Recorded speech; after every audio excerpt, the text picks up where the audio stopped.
Então, A Ilha do Medo, ela é um filme, é um suspense. Muitas vezes as pessoas começam a assistir e tem medo, acham que é alguma coisa de sobrenatural, que não é um filme, vamos dizer, só questão policial ou psicológica, que é o caso dele, mas tem aquele receio porque ele tem um fundo, um som, né, todo estranho. Mas o filme, ele vai mexer um pouco da história. É muito interessante que esse filme ele vai falar um pouco ele entra até na reforma psiquiátrica, tá? Ele foi, ele é da época, o ano dele é de 1954, da trama do filme, né? 1954, porque o Ted, né? O personagem, o DiCaprio, ele vai ser preso em 1952, então é poucos anos após a Segunda Guerra Mundial, e ele vai ser preso. Essa é a trama, é a história do filme, né? Ele está lá num hospital psiquiátrico porque ele se torna uma pessoa violenta. Então, ele passa a questão da guerra, ele vai para o final, lá já no final da guerra, que tem um campo de concentração, em que ele vê muitos corpos lá. Ele acaba, dentro das lembranças dele, ele traz que ele acaba por matar alguns prisioneiros de guerra, e ele diz que aquilo não foi, né, prisioneiro, aquilo foi um assassinato. E é interessante que a gente vai observar que na cena em que eles estão matando aqueles prisioneiros de guerra, os alemães, foi por um acaso, um tenta fugir, e aí então um dá um tiro e todos os outros começam a atirar também. E aquilo mexe muito com ele, né? Mexe muito com o personagem. Então, após aquilo dali, tem uma cena também em que um superior da SS, ele tenta tirar a vida dele, que era comum acontecer, se eles fossem pegos, eles cometiam suicídio, e ele, por maldade, né, por tipo perversidade, ele não deixa que aquela pessoa que cometeu suicídio, ele continue a se matar. Ele é naquele momento que ele pisa naquele revólver e afasta um pouco, e aquele homem fica agonizando ali por algumas horas. E isso traz algumas consequências psicológicas para ele. Quando ele sai da guerra, que ele volta para a vida normal, ele vai ser um policial federal, um detetive, um delegado federal, essa é a palavra certa. Mas ele já está muito mexido, ele já está, a questão dele, vamos dizer, mental, já está tão abalada, que ele passa então a beber. Ele começa ele se torna um alcoólico. E é o alcoolismo dele que vai atrapalhar um pouco a relação dele com a esposa. A esposa, ela é uma depressiva, ela tem maníaca depressiva, né? Ela já tem alguns traços, né, de questão de querer um suicídio, querer se matar, mas ele não dá tanta atenção. Então, existe uma cena que se mostra no filme que é numa questão que ele tem um delírio, né, uma alucinação, mas é uma cena real em que ela põe fogo no apartamento deles, em que eles moram, e aí ele sai desse apartamento, ele aluga uma casa no campo, ela com mais 3 filhos, e mesmo as pessoas falando para eles que ele não deveria levar ela para lá, que ela deveria ficar mais junto da cidade para poder ser vista, ele não dá atenção. Então ele se ausenta muito dessa família, né? Ele deixa esses 3 filhos com essa esposa só um minutinho, gente. Ai. Ok, alguém fez um sinal aqui para mim, eu acho que está bom agora, ok? Desculpa essa saída. Então, voltando aqui, mesmo as pessoas, né, aconselhando ele a não ir para esse lugar, levar a esposa, que ela já tem um histórico, né, de depressão, ele mesmo assim, ele teima e vai para lá. Ele é super ausente e a bebida também atrapalha. Então chega um dia que ele vai, quando ele volta, né, de um período ausente, um sábado, então ele a encontra toda molhada no quintal, lá no fundo desse quintal, e ela fala que quem colocou as crianças para a escola. E ele pergunta a ela assim, mas como escola? No sábado não tem escola. Assim, mas a minha escola tem. E aí quando ele percebe que ela afogou esses filhos. Ela matou os filhos dele afogados. E ele tira essas crianças, ele começa a chorar porque ele ama muito essa mulher. Né? Ele gosta muito dela, da Dolores. E ela olha para ele e diz assim, né? Alivie minha dor, me salve, tipo, né? Me mate porque eu não aguento mais. Ela consegue ainda perceber a loucura dela. E aí ele mata, dá um tiro nela e a partir daí ele rompe com a sanidade dele. A partir deste momento que ele começa a criar um outro personagem para poder suportar o que ele fez.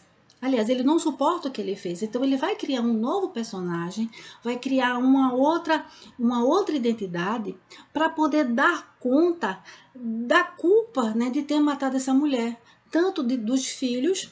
E nas alucinações dele, ele vê muito a filha dele, a menina, dizendo assim: me salve, me salve, me salve.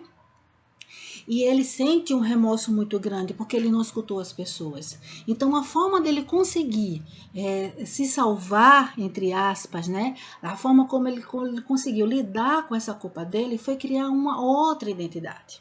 Então, ele acaba se tornando uma pessoa que tem problemas mentais e violento, porque ele tem toda uma estrutura da polícia, toda uma estrutura como pode dizer, perigosa, né? Vou colocar esse nome, né? Exatamente, Roberta, para sobreviver, né? Vocês podem colocar aqui, tá, gente? Perguntas ou pontuações, à medida que eu for podendo ler, eu vou falando aqui, né? Compartilhando, para ficar bem interativo hoje, a nossa conversa hoje, porque é uma conversa bem longa. Então, por ele ser perigoso, ele ter belicoso, né, essa situação, então ele vai para aquele hospício, aquela questão psiquiátrica.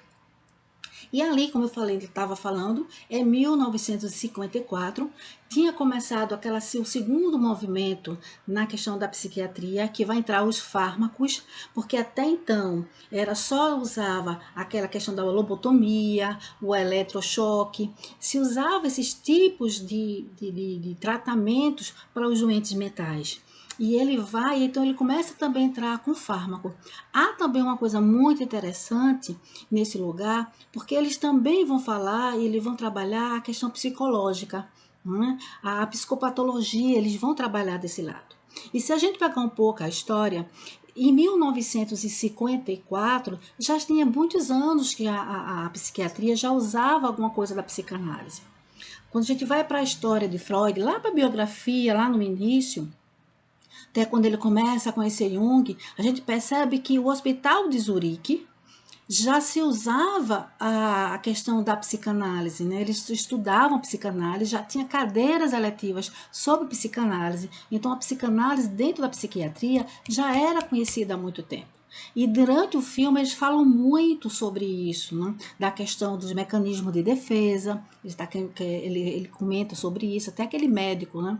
O psiquiatra, o que é alemão, que ele olha e ele começa a lembrar do outro lado da questão da Segunda Guerra, quando ele pertencia. Então, o filme, uma das coisas que ele vai mostrar, quando a primeira cena, que é aquela neblina o tempo todo, ele dá já a indicação que ele vai trabalhar com o inconsciente, que ele vai trabalhar com conteúdos psicanalíticos. E eu acho muito interessante na questão do filme é que o tempo todo a gente só vai saber a história real no final dele. Ele trabalha de uma forma, né, o Martin, ele trabalha, que é o diretor, né, ele trabalha de uma forma que a gente não consegue, né, perceber e entender que ele está vivendo uma alucinação o tempo todo. Que a gente acha que aquilo ali é algo real, que estão fazendo uma trama e que ele vai desvendar. Só que quando a gente termina um filme e que a gente sabe a história real, e quando a gente assiste novamente o filme, a gente vai perceber muitas coisas que passam despercebidos. Por exemplo, quando ele chega, né, na ilha, aliás, já no barco mesmo, né, tem uma grade ali, como se fosse a prisão. Então, Chuck, o companheiro dele, né, o parceiro dele, ele está de um lado e tem uma grade no meio. ele fala da água. E aí a gente vai ver que essa água ela é muito utilizada no filme. São duas coisas que se usam muito no filme, que tanto é a água e quanto é a questão do fogo. A Roberta está dizendo aqui, o roteiro é desenvolvido sem sabermos quem de fato são os personagens reais ou fantasia. A, a gente consegue perceber dentro da trama, quando ele tem as alucinações, né? Quando ele cria aquela história, quando ele está alucinando, quando ele está delirando, a gente consegue perceber muito bem isso aí, tá? O personagem em si, porque ele vai ter três papéis, né? Ele vai ter o papel do Ted, ele vai ter o papel do Andrew, que é o verdadeiro, que é ele mesmo, né? E tem o papel do Eduardo, que é o que foge da história lá. Então, quando eu estava falando, ele vai chegando, então tem primeira grade que vai mostrando que esse companheiro dele, esse parceiro dele, não é aquele tão parceiro assim, porque ele não sabe quem é ele, o parceiro não sabe usar arma. Quando eles chegam na ilha, todos os policiais estão todos armados ali com muito cuidado. Então, quando ele vai tirar a arma, todo mundo se arma ali também, pega os revólveres, né? Eles estão o tempo todo falando, quando fala água, olha para ele. E esse psiquiatra que acompanha ele, né, que é o parceiro dele lá como detetive, ele está o tempo todo à margem do Ted. E isso aí é uma dica muito interessante para todos nós quando a gente vai trabalhar nessa questão da estrutura clínica do Ted, né, do Leonardo. Porque, veja, a gente escuta muito, né, e se fala muito que ele tem uma estrutura clínica que é a psicose, tá? Que ele tem a psicose, que ele é um esquizofrênico, e eu discordo totalmente disso aí. Né? Eu discordo totalmente que ele não era psicótico. Então, o que ele passou, o que ele sentiu, era um transtorno, né, um trauma que ele tinha, que se chama transtorno pós-traumático. Eu vou falando daqui a pouco sobre isso, tá? Vamos mais falar sobre as questões do que vai aparecendo no filme, que vai apontando pra gente, né, o desdobramento o tempo todo. Então ele chega lá na ilha, tem todo aquele aparato. Tem uma cena também que eu acho bem interessante, é quando ele está ali olhando nos quadros e aquele psiquiatra, né, o chefão lá, chega perto dele e ele fala daqueles quadros e ele diz, é porque antigamente se usava a lobotomia. Se furava lá e tirava e as pessoas ficavam vegetando, mas eu penso de uma outra forma. Eu penso que a gente deve dar vida, essas são minhas palavras, tá, gente? Deve dar vida, trazer o bem para essas pessoas. E ele tem um mecanismo de projeção muito forte. Ele olha para aquelas pessoas que cometeram o crime e ele não concorda com isso. Ele diz, olha, eu quero que ninguém, né, que vão se ferrar, quem matou, que são assassinos, tem nada que está bem. Porque ele não consegue se perdoar, ele não consegue olhar para ele mesmo, né, e ver que ele havia matado, o que ele havia feito, porque ele assume a culpa também pelas mortes dos filhos dele e está o tempo todo com essa culpa. E esse é um dos pontos, né, principais que a gente vai entender que a estrutura dele clínica não é a psicótica. Né, que a estrutura clínica dele está muito mais para uma neurose do que uma psicose. E é interessante falar aqui para vocês é que quando as pessoas às vezes assistem esse filme, eu sempre costumo ouvir. Quando eu falo aqui do filme para vocês, eu vou ouvir o que é que estão falando, eu gosto de fazer a minha pesquisa. E é interessante que a unanimidade as pessoas dizerem que ele é um esquizofrênico, que ele desenvolveu a esquizofrenia. Mas o filme, da mesma forma que o filme vai desvendando aos poucos os mistérios, o filme vai também mostrar lá no início que ele não é uma pessoa psicótica, que ele não tem a psicose. E nós muitas vezes não percebemos por quê? Porque a gente dá um olhar, dá um diagnóstico apenas pelos sintomas que a pessoa aparece. Então é muito comum se dizer assim, então delirou, é psicose. Ele tá, é uma alucinação. Então também ele é esquizofrênico. E não é isso. Para que nós possamos ter um diagnóstico clínico, a gente tem que levamos muito tempo para isso. Nós precisamos parar e entender o sintoma, o comportamento, fazer uma leitura. Não é apenas por causa de um sintoma que nós vamos dizer o que é que o outro tem. Ou vamos falar, né, aquilo que a gente que está tão claro. E não é assim. Eu lembro que quando eu comecei, logo no início, quando eu comecei a clinicar, tinha um psicanalista que ele ficava de plantão, né? Nós éramos todos novos, e quando a gente começava a falar e discutir algum caso, ele dizia: isso é histérico, isso é neurótico, isso é isso, aquilo, outro. E não funciona dessa forma, tá? Não podemos, dentro do processo do diagnóstico clínico, né? A gente vai fazer isso com muita calma e vamos fazer para nos auxiliar, para entender como nós devemos tratar o nosso paciente ou o nosso analisante. Não é só para colocar um rótulo nele, né?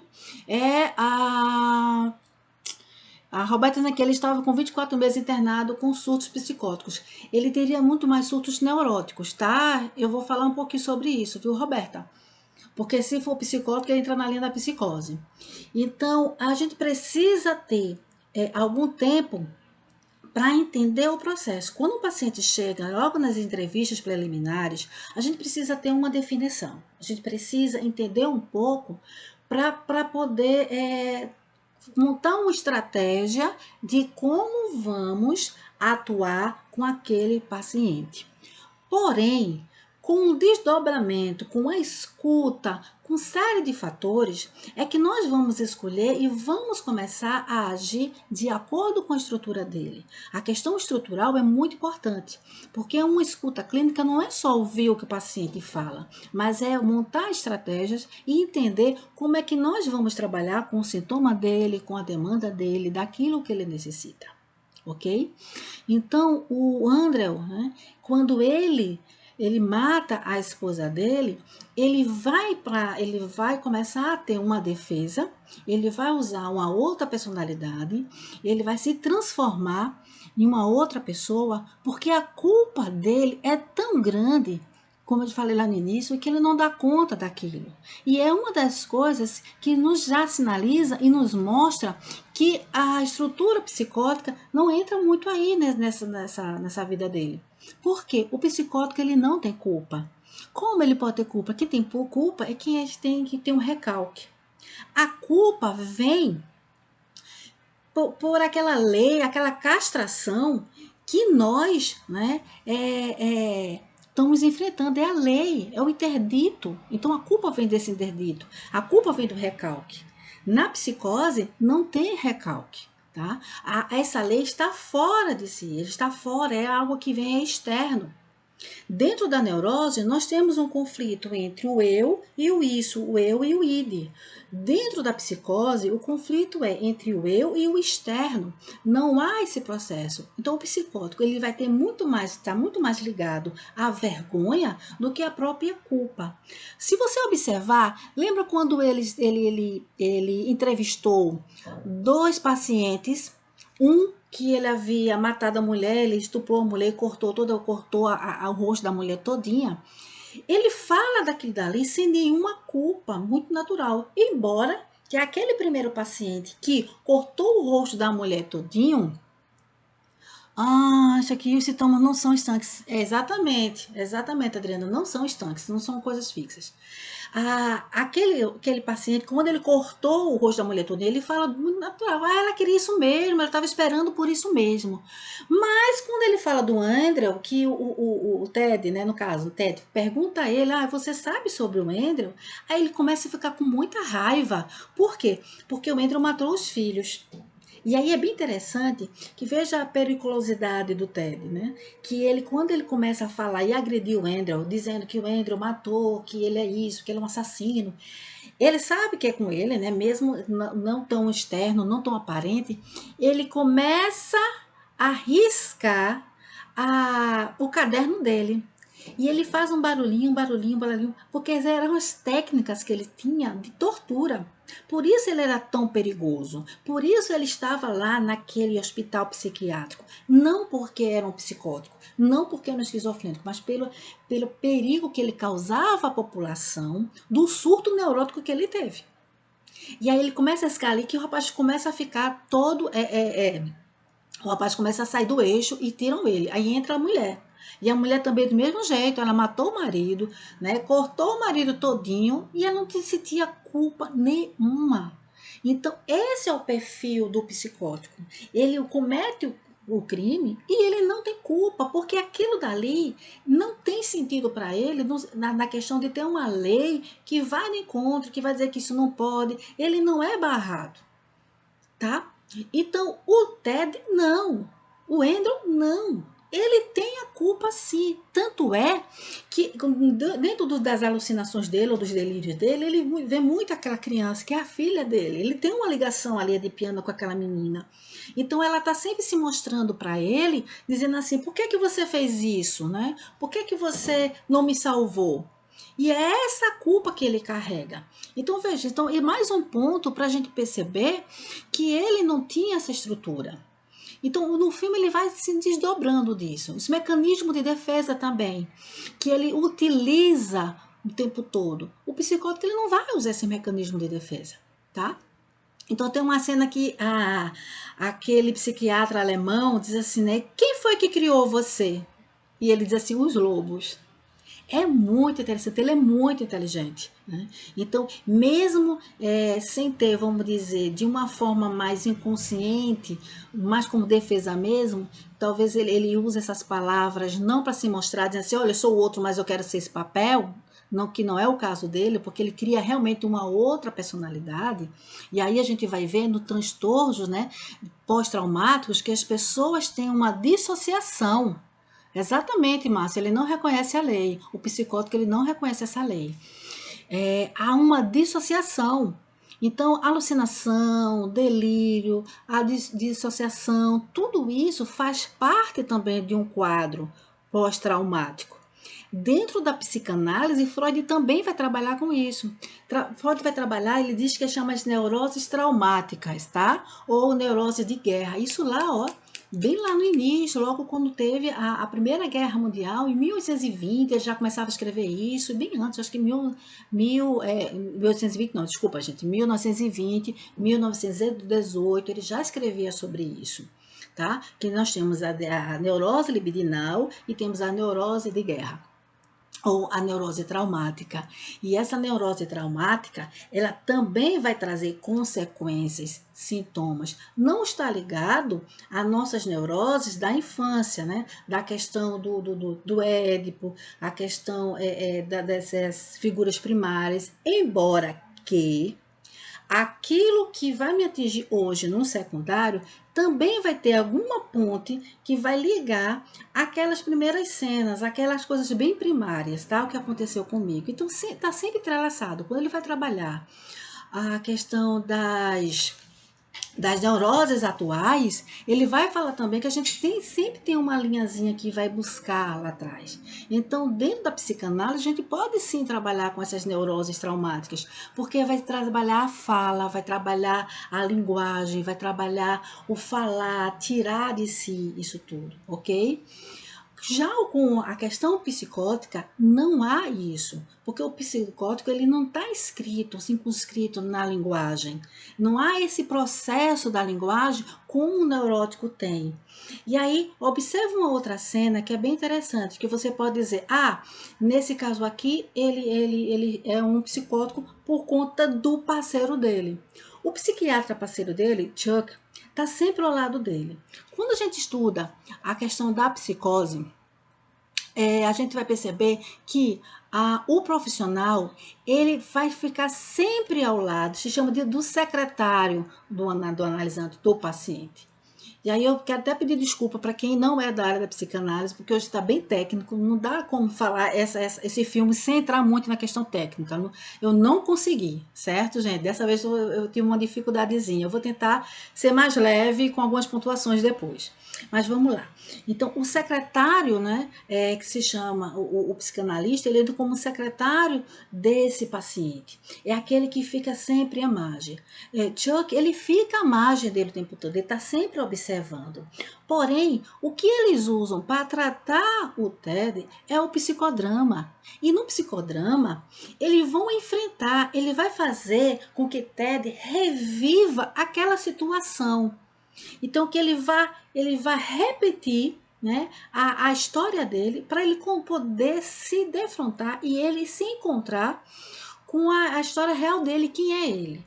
Dentro de um processo de psicose, dentro do tratamento, né, da psicose, isso nunca iria acontecer, tá? Isso não pode acontecer. Por quê? Porque o psicótico, ele está fechado, existe uma díade, né? É ele e a mãe, não existe o terceiro. Não há o terceiro na relação da formação estrutural do psicótico. É apenas dois, é a díade.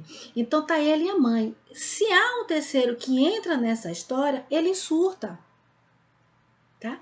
Ele entra em parafuso. Por quê? Porque não pode haver. Ou de uma outra forma, eu vou falar exatamente, Sheila. É o ego auxiliar. Dentro do processo da clínica da psicose, nós não podemos, enquanto profissionais, né, intervir nesse paciente ou colocar para ele a verdade, simbolizar, porque ele vive no imaginário. Ele não está simbolizando.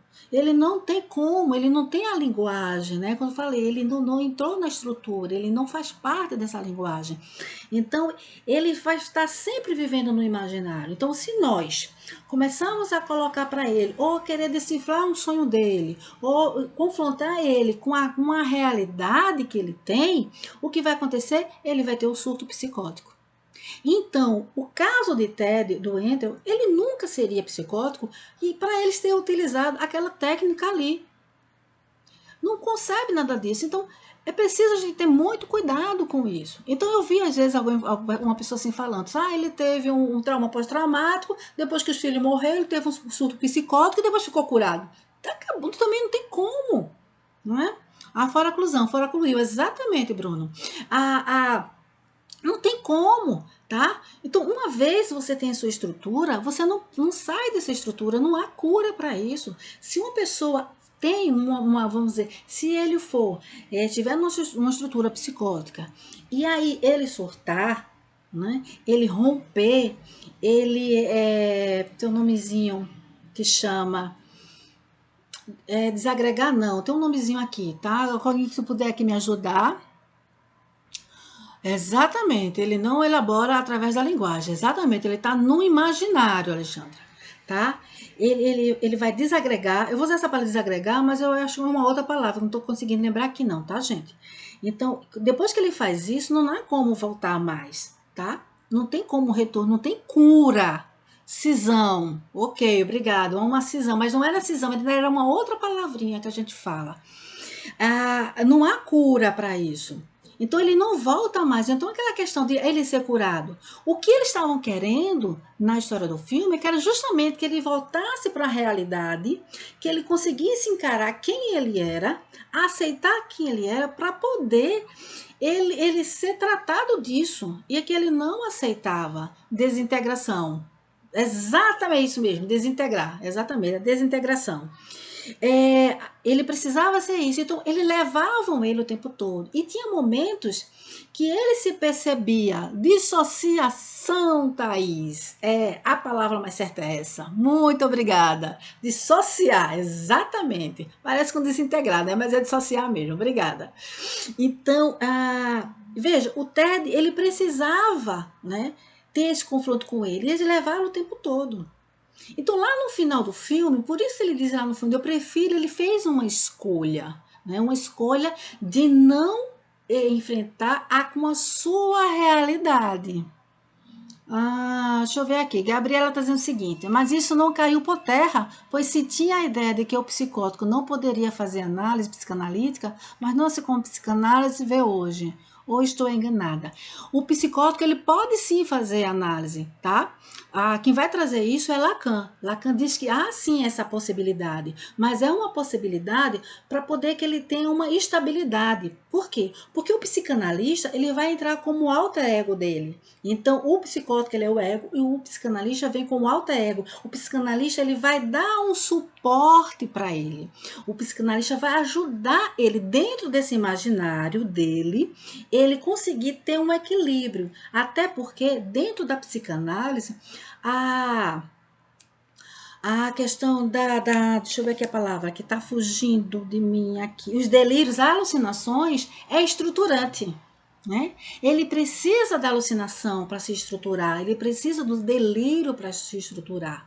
Então, quando vem o analista junto a ele, ele não vai tirar isso dele, ele não vai fazer como nós fazemos com o neurótico, que vamos querer que ele fale sobre o sonho dele, que ele interprete, que ele entenda o que é que esse inconsciente quer falar. Não é isso. Ok? Mas ele vai ajudar a ele, dentro daquele imaginário dele, a tentar se encontrar. Por isso,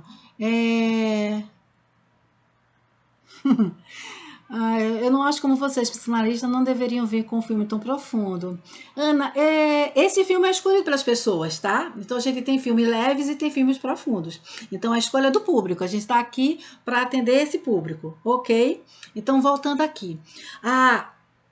Então, ele precisa, né, ter esse equilíbrio. No neurótico, a gente vai enfrentar. Por isso, quando eu falei lá no início da questão do diagnóstico clínico, é muito importante. Não no sentido de rotular, tá? Mas no sentido de saber como nós vamos enfrentar este outro, como nós vamos acolher este outro, quais são as estratégias que nós vamos utilizar. Uma outra coisa no filme que ele trabalha muito, né, que ele explora muito, são os mecanismos de defesa. E aí eu gosto sempre de falar o seguinte: o mecanismo de defesa, ele nos ajuda também a ter um equilíbrio. Isso nós neuróticos, tá?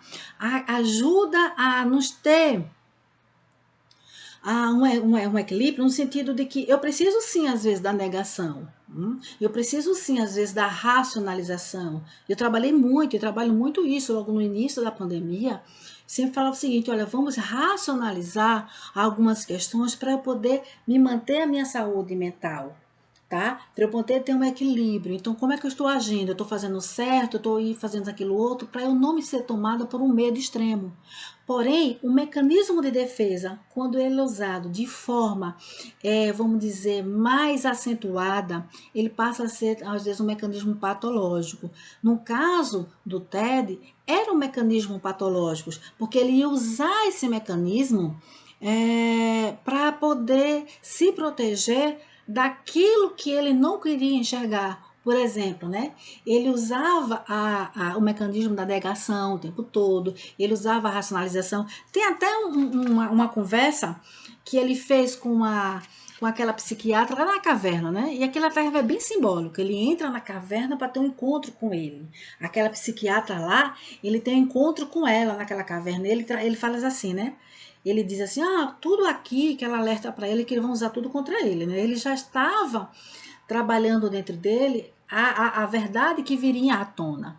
E aí ele diz assim, não, por exemplo, os projetos racionais. Aí a psiquiatra, né, diz assim, vamos dizer que é negação. Os medos válidos, ela diz assim, vamos dizer que é paranoia, né? O instinto de sobrevivência, ele vai ser um mecanismo de defesa.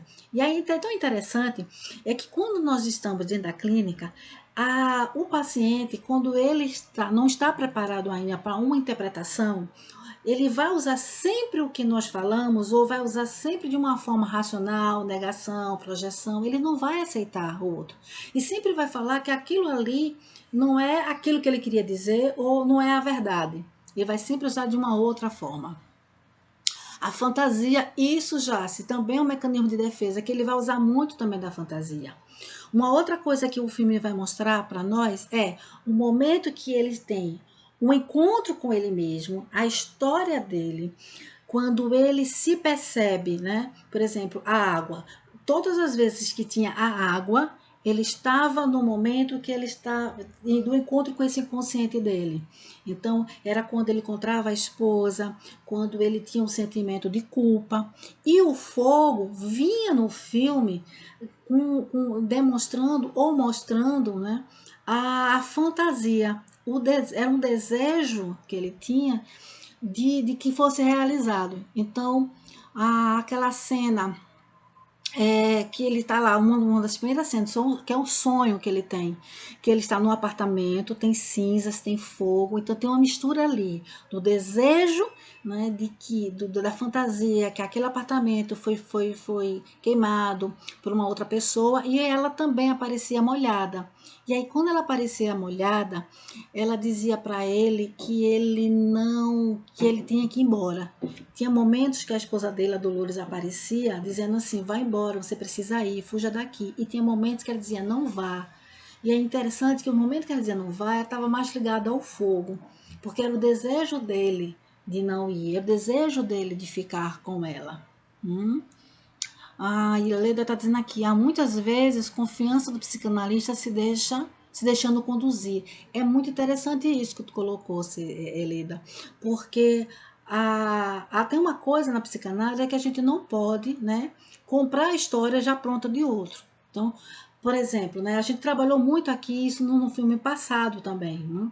Aquele do Precisamos Falar sobre Kevin. Lembra que sempre falava daquela mulher, daquela mãe, da Eva, que a Eva era uma pessoa que estava assumindo a culpa. E dentro do processo, eu fiz a leitura que ela tinha uma estrutura perversa, né, masoquista. E aí eu quero deixar só um adendo aqui para vocês, tá? Pra gente aqui. Quando nós vemos um filme, por exemplo, quando assiste um filme, a gente não tem subsídio suficiente para fazer realmente um diagnóstico clínico estrutural. Porém, por uma forma didática, por uma forma de a gente conseguir exemplificar ou falar sobre, né, determinadas estruturas, então a gente coloca aqui sim algumas situações e fechamos isso para uma questão didática. Mas na realidade, quando nós estamos na clínica, a gente não funciona dessa forma, tá? Então, no filme anterior, eu fiz isso. Trabalhei essa mulher, a Eva, com uma estrutura psicótica, com uma estrutura perversa masoquista, e o Kevin, que todo mundo falava que era perverso, eu já vi ele como neurótico. Eu coloquei em dúvida a essa perversão dele como estrutura, e mais como uma perversão como maldade, ou como uma criança que estava querendo o tempo todo agradar aquela mãe. E por não ter o limite, ele não conseguia fazer essa linha dessa maldade, dessa perversidade, né? Já está dizendo aqui, né? Começa a chegar a realidade quando ele questiona sobre o porquê ele achava que estava ali. Exatamente. Tem momentos que o Ted ele vai se percebendo, mas ele foge o tempo todo. Então ele vai e ele volta, ele vai e ele volta. Quando ele está próximo, né? Quando ele está lá no monte, lembra a história quando ele está lá no monte, junto com o parceiro dele? Ele diz assim: eu sinto que o Andrew está aqui, eu percebo ele aqui junto, né? Era ele já se dando conta quando ele cria a imagem daquela mulher na caverna, aquela psiquiatra que vem contar que ela assim, eu sou a verdadeira Solano, que aquela outra era uma falsa. Naquele momento ele está criando também uma pessoa para poder auxiliá-lo, para ele se proteger dessa verdade que está vindo à tona, porque ele não consegue passar por muito tempo. E durante esses 2 anos, ele já tinha recobrado a consciência dele, ele já tinha percebido quem era ele, mas ele tinha a opção de voltar. Ok? Deixa eu ver aqui. A letra dizendo que a dor foi tão grande que ele precisou sair da realidade. Exatamente, Lita. Aí a gente se pensa e se pergunta o seguinte, né? Quantas vezes nós não fazemos isso? Quantas vezes na clínica, não na proporção do Andrew, não naquela proporção de criar uma outra identidade, mas quantas vezes nós criamos uma fantasia, uma realidade paralela para suportar aquilo que nós não queremos ver. Acontece muitas vezes, né? Por exemplo, com mães que têm os filhos, que esses filhos são aquela coisa, meu filho ele é santo, o amigo dele que faz as coisas erradas. Ou, por exemplo, né, o meu marido é perfeito, é maravilhoso, a gente sabe que não é disso. Ou uma coisa que é muito mais comum ainda, é quando o teu paciente chega no consultório e diz que teve pais maravilhosos, que não erraram, que fizeram tudo perfeito. E quando a gente sabe que isso não é algo real, real no sentido do factual, tá? Não é o real de Lacan. Por quê?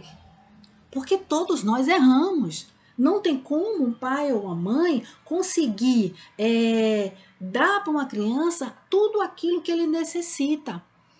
o olhar nosso, a nossa subjetividade vai fazer com que a gente queira muito mais. E é preciso que queira muito mais. Que é preciso que tenha essa falta, a buscar esse desejo, para que a gente possa, né, ser um sujeito. Porque o sujeito é constituído do desejo. Eu preciso que exista uma falta, eu preciso que haja essa falta.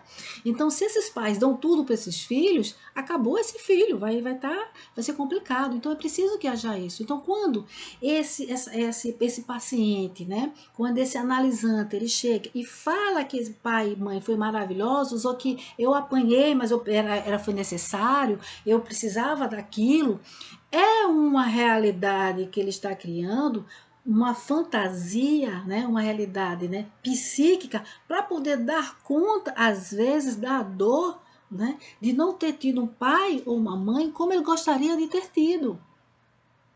Quem tem irmãos aqui também sabe quantas brigas rolam entre os irmãos. Né? Aquela relação da frantia, a relação fraterna, é complicado, mas quando nós crescemos, nós recalcamos toda essa necessidade, né? Todo esse ódio, essa raiva que nós temos por eles, para poder a gente conseguir ter um equilíbrio, né? Poder entrar nessa sociedade.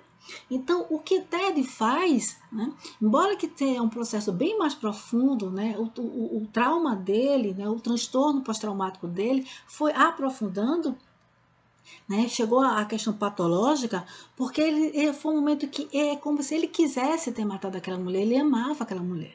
Então, ele tem a culpa de ter matado, né? Mas a culpa também muito maior, acredito, foi a questão da filha dele, porque era a filha dele que ele estava o tempo todo lembrando dela, ela se perguntando sobre isso. Então esse filme, ele vai trazer, deixa eu me ver aqui mais alguma coisa que a gente pode falar. Ah, tem uma coisa muito interessante, né, que são as pontuações do filme que a gente não percebe, porque a gente às vezes já está engessado com as ideias, que é o seguinte, né? Ah, eu vou responder daqui a pouquinho, tá, Adriano? Que eu já respondi com isso, mas eu volto.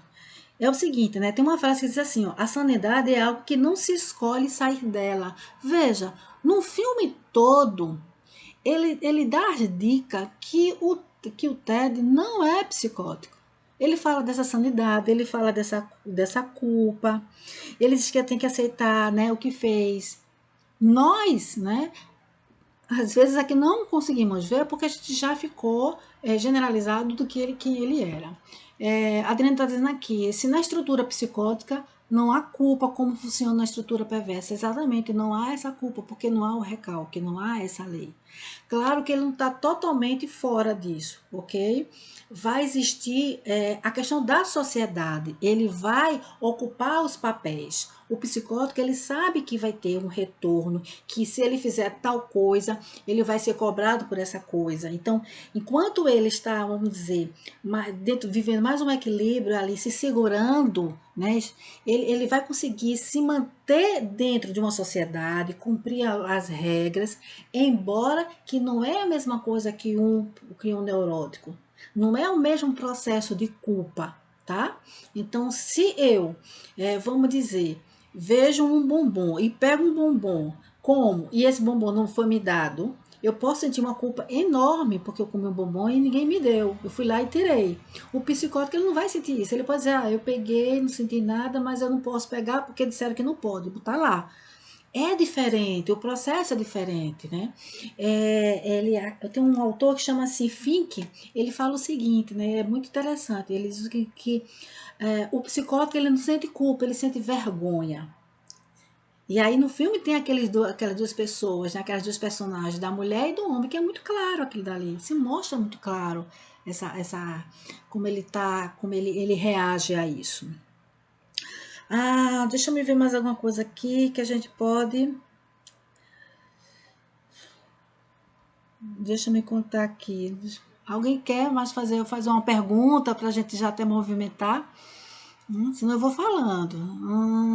Então, o perverso não sofre necessariamente, exatamente. Ele não vai ter essa culpa. Ele vai entrar, ele vai sofrer no sentido que está de fora para ele. Tá?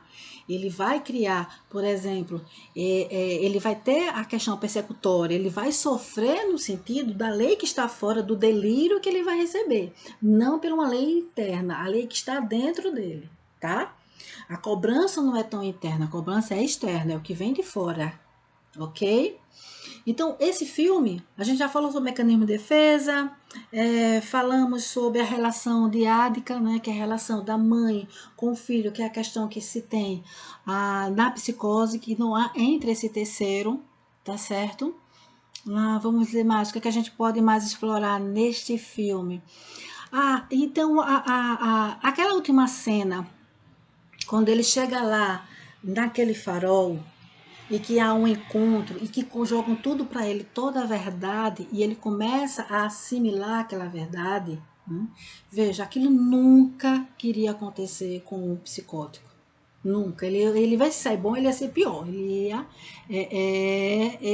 ia pirar daquela ali, né? Então, Antônio está dizendo assim, né? Antônio, Adriana são alunos nossos do GESCLIP, né? O perverso sofre sempre. Sente culpa ou só quando é descoberto por alguém? O perverso já é uma outra estrutura, né, Antônio? O perverso ele não tem culpa nenhuma. O perverso ele já tá fora desse quadro, tá? Porque o perverso ele denega essa lei. Então não tem culpa para ele, ok? Vamos ir lá. Mas Glauci, você pode ver sim a leitura, tá dizendo Glauci dizendo assim que não viu desde o começo, mas você vai ficar lá no feed registrado como todos os filmes, com exceção do Poço, eles estão no feed que vocês podem buscar as análises dos filmes, né? Ele desmaia. Eita, boa lembrança, né? Porque foi demais. Né? Foi tão forte, era tão forte aquela verdade dele que havia o desmaio, ele realmente apagava ali, ele apagou, porque a realidade dele. Então, observe a culpa que ele carrega, né? Primeiro, de ter assassinado aqueles homens lá na questão do nazismo, lá naquele campo de concentração, que a cena mostra que ele não foi, ele não usou, ele não atirou porque ele quis atirar, foi uma ação histérica, todo mundo atirou e todo mundo saiu atirando. Depois vem a ausência dele de casa por conta do trabalho, ele se torna uma pessoa violenta. Vem o alcoolismo dele, né, que ele passa a ser uma pessoa alcoólica. Não escuta a questão das pessoas sobre a mulher dele. E aí, quando tudo acontece, ele ainda a mata, que ela pede para matar, para tirar o sofrimento dele. O psicólogo não entenderia a realidade exatamente. Ele não ia suportar, porque ele vive no âmbito do imaginário. Psicótico é isso. Então, gente, é muito importante saber quando a gente assistir algo ou quando a gente receber os nossos pacientes, a gente perceber que não é a primeira visão, não é a primeira fala, não é o primeiro sintoma que a gente vai poder montar a sua estrutura clínica. É preciso ter mais escuta, é preciso entender um pouco mais, tá, sobre tudo isso. Saque sabia matar. A dor da culpa de ter matado muito. Ele sempre falava que sabia matar. Exatamente. Então é preciso ter muito cuidado. Dentro da nossa formação em psicanálise, nós temos seminários exclusivos só para isso. Um seminário só para abordagem neurótica e a sua abordagem clínica, como é que é o processo que se trabalha. Um só com perversão e um só com psicose. Porque são tão importantes isso aqui para a gente entender, sabe? Para a gente poder lidar na clínica, que não dá só passar por cima. Não é só eu vou escutar o que está falando e acabou-se pronto. Não, a gente tem que ter muito cuidado com a nossa fala, porque senão, se a gente receber um psicólogo que a gente não saber disso, ele pode ter um surto, como a gente vai interpretar e vai falar. Fala no fim do filme, do diálogo dele com o Chuck. Exatamente. Então é tão bom, né, Roberta, que lá no fim é a escolha dele, né? Obrigada, Antônio, no curso ótimo. Vocês já estão, né, terminando já essa turma. Inclusive tem um texto de Antônio lá no feed, maravilhoso, tá? Para vocês depois lerem também. Então vamos lá. Aquele diálogo dele é a escolha dele, sabe? Ele era tão forte para ele a questão da culpa de ter errado, que ele assumiu e preferia não mais viver com a consciência, porque a lobotomia ia trazer isso dele. Né? A lobotomia ia tirar e tirava das pessoas esse sentido de ela poder ser ela, ser um sujeito, ela tirava tudo isso. E a gente observa que naquele hospital ali, naquele hospício, né, o hospital psiquiátrico, desculpa, tinha pessoas que estavam tipo robotizadas, né, que eles eram só mecânicos isso. Então, a gente precisa ver a questão histórica do filme, né, que foi em 1954. O processo estava da segunda reforma psiquiátrica, quando estava entrando nos fármacos, a medicação estava começando a entrar, e o médico fala muito disso. Aquele médico, né, o chefe lá, o maior que recebeu eles, ele é a favor do fármaco, ele é a favor do psicodrama, que era tanto que fizeram com ele, da conversa, né, de trabalhar ali. Embora que o psicodrama não era para psicótico, tá? Mas existia uma outra ala, né, que era um embate que existia na época, de justamente de fazer com que essas pessoas não fossem gente, não olharam como gente. Né? É muito mais profundo e cada pessoa tem a sua particularidade, exatamente. Né? Então, é muito mais profundo, né, a questão do olhar que nós devemos ter pelo outro. Então, esse filme, ele traz muito, eu acho que ele traz para nós, estudantes de psicanálise, nós né, informados, que estamos em formação, porque eu também me considero como estudante ainda, tá? Então, nós que somos, né, eternos, né, estudantes de psicanálise, ele traz um alerta muito grande para a gente não comprar gato por lebre, para a gente não olhar de uma primeira vez e começar a trazer conceitos, diagnósticos, né, sem se aprofundar, sem olhar os detalhes, porque ele é muito detalhista, né? Então quer dizer que ele escolheu ir para a lobotomia, aquela que fala foi a realidade e foi proposital a isso? Sim, ele escolheu. Ele escolheu, Gláucia. Ele escolheu ir para lá ser lobotizado, porque ele não conseguia lidar com a culpa dele. E é interessante que os dois psiquiatras chegam para ele e dizem assim: olha, a gente está precisando que você é a experiência que vai fazer com que a gente esteja certo. A gente precisa que você fique curado para que a gente continue, né, a fazer essa experiência aqui, né, a ter esse olhar mais humano. Mas mesmo assim, ele não consegue. Mesmo assim, ele não escuta, mesmo com toda a parceria que ele tem pelo psiquiatra dele, né, aquele que era o parceiro dele. Ele era ele não consegue lidar com essa culpa. E aí ele vai ser, Glaucia, lobotizado mesmo, ele se entrega a isso.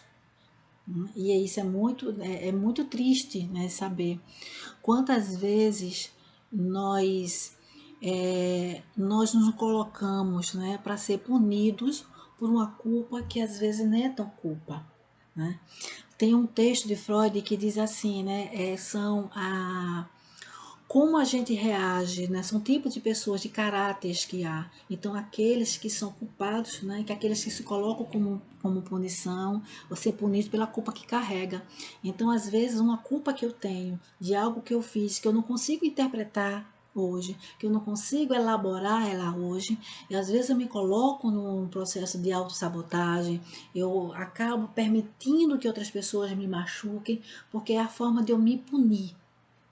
O TED ele faz isso, ele se pune porque ele não conseguiu dar conta, né, daquela situação.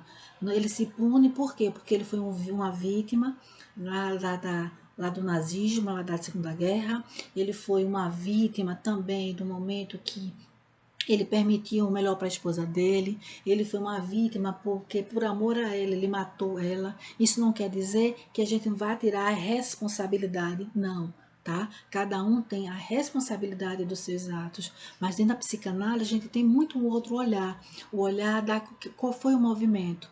Então, existe uma coisa que a gente diz assim, a gente não perdoa o pecado, mas perdoa o pecador. É uma frasezinha que tem, e que eu gosto muito dela. Então é isso. Se ele tivesse se permitido fazer o tratamento, talvez ele conseguisse viver o luto da morte da mulher, o luto do filho, o luto dele mesmo, daquilo que ele perdeu. Algo bem obsessivo. Eu só não olhei a classificação da neurose dele, Glaucia, né? Onde ele estaria, se é obsessivo, se dentro de uma histeria, né? Ah, e o médico que acompanha ele vê isso, né? Que ele está consciente, exatamente. É uma tristeza. Primeiro ele se espanta, depois ele fica entristecido por conta dele, né? Do vínculo dele, né? Então, gente, já está chegando no fim. Eu agradeço a vocês.